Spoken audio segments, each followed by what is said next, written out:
Okay जी, हम first year English के पहले लेसन की तीसरी एक्सरसाइज कर रहे हैं, जिसके अंदर जो है हमसे कहा जा रहा है कि read the statements and circle the correct option. And circle का मतलब क्या होता है? दायरा बनाना। ठीक है, कि आप ज़रा दायरा बनाइए करेक्ट आंसर पर। तो यहाँ पर जो है आपने इन फिल इन द ब्लैंक्स को उन वर्ड्स के साथ भरना है जो कि आप समझते हैं कि यहाँ पर आने चाहिए। The Quaid-e-Azam was speaking to the constituent assembly act. ठीक है, तो यहाँ पर जो है आ रहा है कि नेशनल लेवल पर वो खिताब कर रहे थे। तो ग्लोबल लेवल तो आलमी सतह पर होता है कि पूरी दुनिया से बात करना।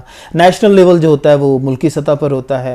रीजनल लेवल होता है किसी ख़ास इलाके के अंदर, तो ऐसा भी नहीं है वो किसी ख़ास इलाके में या किसी प्रोविंशियल असेंबली से खिताब कोई कर रहे थे। प्रोविंशियल लेवल का मतलब होता है सूबाई सतह पर, तो वो तो पूरे मुल्की लेवल पर खिताब कर रहे थे। The main function of the constituent assembly was to, कि कॉन्स्टिट्यूएंट असेंबली का जो मेन फंक्शन था वो क्या था?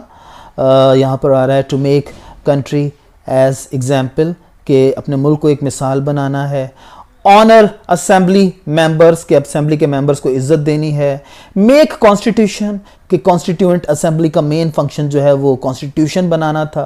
तो जैसे कि नाम से ही जाहिर है कि भाई कॉन्स्टिट्यूएंट असेंबली है, ये कानून बनाने के लिए है, आइन बनाने के लिए असेंबली है। ठीक है, तो प्रैक्टिस कॉन्स्टिट्यूशन, के उन्होंने कॉन्स्टिट्यूशन प्रैक्टिस करना है। तो अभी तो कॉन्स्टिट्यूशन बना ही नहीं था, तो प्रैक्टिस का मतलब होता है उस पर अमल करना। तो उसको कैसे उस पर अमल कर सकेंगे? तो लिहाजा आप सोचें कि इसमें से सही जवाब क्या है। According to the Quaid-e-Azam cyclonic revolution meant a wave of. A wave of का मतलब होता है लहर। अब किस चीज़ की लहर? तो यहाँ पर जो है इन चार वर्ड्स में से आपने कोई एक वर्ड जो है देखना है कि ये साइक्लोनिक रेवोल्यूशन का मतलब क्या होता है। एक लिखा है इन्होंने डिस्क्रिमिनेशन, इसका मतलब होता है इम्तियाज़ या फ़र्क। ठीक है, और दूसरा यहाँ पर लिखा है इलेक्शंस, तो इलेक्शंस तो माना जो इलेक्शंस होते हैं वो, उसका मतलब हो गया इंतखाबात।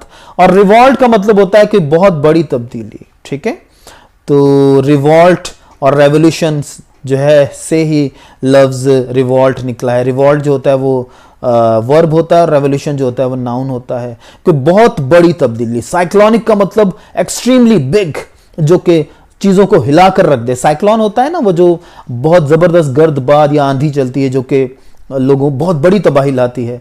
तो यहाँ पर जो है cyclonic revolution meant a wave of. ठीक है, और उसके बाद जो लेजिस्लेशन का मतलब कानून साजी होता है। तो आप ज़रा देखें कि क्या मतलब है यहाँ पर इस लफ्ज़ का, साइक्लोनिक रेवोल्यूशन का।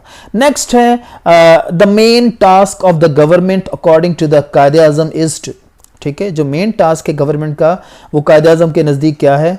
To make constitution for provinces. ठीक है, तो अब देखें यहाँ पर जो है देखने वाली बात क्या है कि कायद-ए-आज़म जो हैं वो कॉन्स्टिट्यूएंट असेंबली का मेन टास्क नहीं बात कर रहे हैं कि भाई जो मेन टास्क का मतलब जो सबसे बड़ा मकसद होता है गवर्नमेंट का, तो गवर्नमेंट के मेन टास्क की वो बात करें कि गवर्नमेंट का मेन टास्क क्या होता है। ठीक है, तो सबसे बड़ा जो मेन टास्क जो है कायद-ए-आज़म के नज़दीक वो क्या है? मेक कॉन्स्टिट्यूशन फॉर प्रोविंसेस, कि वो उन्होंने प्रोविंसेस के लिए कॉन्स्टिट्यूशन बनाना है।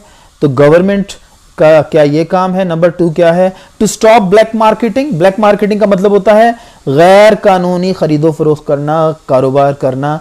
यानी कि जब आप हुकूमत के लॉज के अगेंस्ट कारोबार कर रहे होते हैं ताकि आप कोई टैक्स ना दें या पैसा बचा सकें या हुकूमत को पता ना चले कि आप क्या काम कर रहे हैं, तो आप ब्लैक मार्केटिंग कर रहे हैं। ठीक है, तो ब्लैक मार्केटिंग। नंबर 3 जो है सी, टू कर्ब ब्रेबरी। कर्ब का मतलब होता है रोकना। कर्ब का मतलब क्या होता है? रोकना। ब्रेबरी का मतलब रिश्वत। मेक लॉ एंड ऑर्डर, अमन बहाल करना। ठीक है, तो what is the main task of the government? Government का मेन टास्क क्या है? लेसन को पढ़ के जो है जरा खुद इस तक पहुंचिए। और उसके बाद जो है according to the Quaid-e-Azam the poisonous thing is. Poisonous का मतलब सबसे ज्यादा मुहलिक जो है, जो कि मार देने वाली होती है, ख़त्म कर देने वाली है। तो सबसे ज़्यादा जो है ख़तरनाक चीज़ जो है कौमों के लिए क्या है? तो पहली है आगे यहाँ पर करप्शन। ठीक है, कि जो है बददियानती जिसे आप कह सकते हैं करप्शन को। ठीक है, कि अपना काम ना करना, सही तरीके से लोगों को परेशान करना, रिश्वत लेना। दूसरे नंबर पर जो है ब्लैक मार्केटिंग, इसका मतलब मैं आपको बता चुका हूँ, गैर कानूनी तरीके से कारोबार करना, ख़रीदो फरोख्त करना, पैसा बचाने के लिए, टैक्स बचाने के लिए, हुकूमत के लॉज के अगेंस्ट काम करना, कारोबार करना। नेपोटिज्म का मतलब है मेरिट के बरखिलाफ अपने अजीज़ों को नवाजना। ठीक है, कि जो है आपके जो अजीज़ व अकारिब हैं, आप जब उनको नवाजते हैं और उनको जो है फ़ायदा पहुंचाते हैं और मेरिट का आप ख्याल नहीं रखते हैं, जो डिज़र्व करता है उसको नहीं दिया आपने उसका हक, बल्कि आपने अपने किसी भांजे को, भतीजे को, बेटे को दे दिया, तो आप नेपोटिज्म का काम कर रहे हैं। Law and order situation, law and order situation का मतलब अमन व अमान की सूरत हाल। तो अकॉर्डिंग टू कायदे आज़म सबसे बड़ी पॉइजनस चीज़ कौन सी है इनमें से? लेसन को पढ़कर जो है आप ज़रा खुद इस तक पहुंचिए। उसके बाद जो है द कॉलोसल क्राइम के सबसे बड़ा जुर्म। कॉलोसल क्राइम का मतलब क्या हुआ? The colossal crime monster as stated in the text, कि ये जो टेक्स्ट आपने अभी पढ़ा इसके अंदर जो कॉलोसल क्राइम था वो क्या था? ठीक है, तो ब्रेक द लॉ, कानून तोड़ना, ब्लैक मार्केटिंग, हुकूमत के जो है लॉस के अगेंस्ट कारोबार करना, फेवरेटिज्म, अपनों को नवाजना, जिसे आप ऊपर जो है पढ़कर आ चुके हैं, नेपोटिज्म, ठीक है, और ब्रेबरी, इसका मतलब रिश्वत सतानी या रिश्वत लेना। ऑन 11 अगस्त 1947 कायदे आज़म वाज स्पीकिंग टू, कि 11 अगस्त 1947 को कायदे आज़म बात कर रहे थे किसके साथ? ठीक है, नंबर 1 ऑलरेडी फंक्शन असेंबली, कि वो असेंबली जो कि पहले से काम कर रही थी, तो नहीं, ऐसा नहीं है, वो असेंबली तो बनाई गई थी स्पेशली, और मकसद क्या था उसका? कानून बनाना। द फर्स्ट लेजिस्लेटिव असेंबली, पहली कानून साज असेंबली से वो खिताब कर रहे थे। ठीक है, लेजिस्लेटिव का मतलब कानून बनाने वाली असेंबली या बॉडी, बॉडी का मतलब होता है इदारा, पहली कानून साज असेंबली या इदारा, बॉडी का मतलब एक बॉडी का मतलब इदारा भी होता है। ठीक है, होल नेशन, पूरी नेशन से खिताब कर रहे थे। Members of the provincial assembly, members of the provincial body, के सूबाई जो हुकूमतें जो थी, असेंबलियां जो थी, उनके मेंबर से खिताब कर रहे थे। तो no, it's not, you know, वो किससे खिताब कर रहे थे? जरा पहुंचे इस तक। The first legislative body was bestowed with, कि जो पहली कानून साज असेंबली थी उसको दिए गए थे। बिस्टो का मतलब क्या होता है? दिए गए थे या उनको अता किए गए थे। क्या अता किए गए थे? फुल पावर्स, मुकम्मल इख्तियारात, लिमिटेड पावर्स, बहुत ही limited powers, only make legislative powers, कि सिर्फ जो है उन्होंने कानून बनाना है, only powers to curb bribery, के सिर्फ उन्होंने रिश्वत रोकनी है, सिर्फ इस चीज़ के इख्तियारात दिए गए थे। तो बहरहाल जो पहली जो लेजिस्लेटिव असेंबली थी उसको तो कायदे आज़म ने कहा कि आप एक सॉवरेन बॉडी हैं, यानी कि आप मुकम्मल, आपके पास इख्तियारात हैं कि आप कोई ऐसा आइन बनाएं जो कि पाकिस्तान में सब लोगों के लिए काबिल कबूल हो, चाहे वो मुसलमान हैं चाहे वो गैर मुस्लिम हैं, सबको उनके हकूक़ मिलें और सब आज़ादी से रह सकें।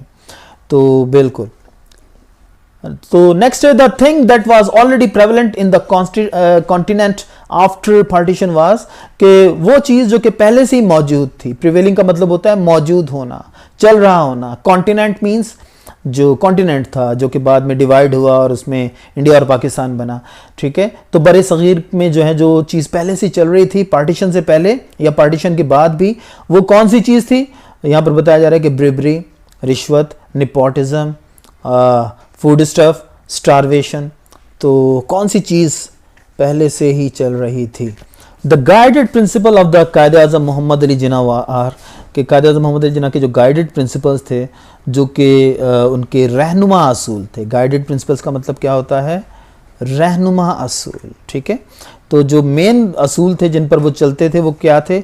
नंबर 1 कह रहे हैं कि सपोर्ट एंड कोऑपरेशन, कि हर एक को सपोर्ट करना, हर एक के साथ कोऑपरेट करना। तो क्या ये बताया गया है लेसन में? ये बताना है आपने। जस्टिस एंड फेयर प्ले, कि जस्टिस होनी चाहिए और फेयर प्ले होना चाहिए, यानी कि सबको जो है मौका मिलना चाहिए, सबके साथ इंसाफ से पेश आना चाहिए। और फेयर प्ले का मतलब ये होता है कि हर एक को अपनी बात का मौका दिया जाए, अपना नुक्ते नज़र बयान करने का मौका दिया जाए। नंबर 3 है प्रिजुडिस एंड ऑनर। प्रिजुडिस माने कुछ लोगों के लिए बदगुमानी या तासुब। ठीक है, एक प्रिजुडिस का मतलब तासुब भी होता है और ऑनर का मतलब इज्जत। और उसके बाद एंगुलैरिटीज़ ऑफ मेजॉरिटी एंड माइनॉरिटी, के मेजॉरिटी और माइनॉरिटी के पहलुओं को या जावियों को सामने रखना। ठीक है, एंगुलैरिटीज़। ओके, तो जनाब उम्मीद है कि ये जो वीडियो है ये आपको हेल्प करेगी इस एक्सरसाइज को मीनिंगफुली करने में, और आप खुद करेंगे जब एक्सरसाइज को तो आप ज़्यादा अच्छे तरीके से कंप्लीट करेंगे। और एक्सरसाइजेस को जितनी भी हैं आपकी बुक के अंदर उनको लाजमी तौर पर आपने खुद करना है। Thank you.